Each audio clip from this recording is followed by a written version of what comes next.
Hey interns, so today I'm going to work on vacuuming.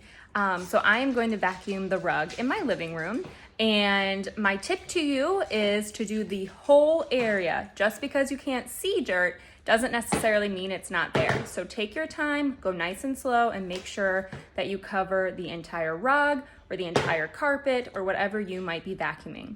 All right, so it's a little crazy with 2 dogs and a baby, but we're gonna get the job done.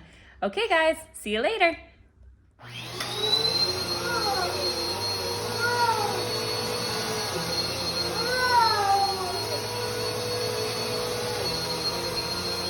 like to go nice and slow.